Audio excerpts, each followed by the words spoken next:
સુરતની એસબીઆઈ બેંકમાં થયેલી લૂંટમાં નવો ખુલાસો થયો છે। લૂંટના તાર છેક બિહારની જેલ સુધી પહોંચ્યા છે।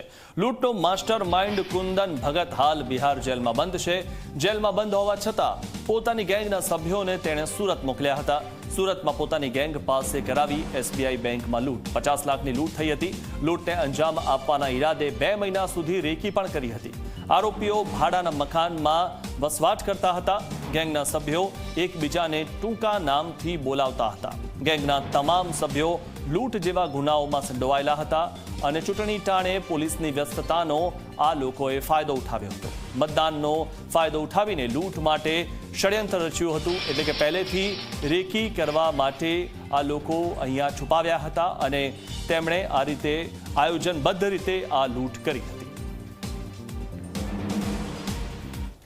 तो गैंगना मोडस ऑपरेंडी એવું હતી જોઈએ कि अपना अलग अलग राज्यों जो एकदम क्रिमिनल है जो आ प्रकार गुनाओं में वेपन आर्म्स एक्ट लूट डकैती में शामिल हो एना कॉन्टेक्ट કરીને અહીંયા મોકલે। અહીંયા એના જો માણસ હતા જોઈએ આ માણસ બધાને લેવા જાય અને લઈ આવે અને પછી સાથે રાખે જોઈએ અને જેટલા જરૂરત છે એટલા જ પરિચય એકબીજામાં કરાવે એકબીજા સાથે અને ટૂંકા નામ આપે જોઈએ અને એક વ્યક્તિને 4 4 5 નામ તરીકે હોય ઉર્ફે ઉર્ફે ઉર્ફે ઉર્ફે જેથી કોઈને સાચું નામ એના ખબર નહીં હોય, કોણ ક્યાંના રહેવાસી હોય, આ બી આપસમાં આ લોકો વાત નહીં કરતા હતા।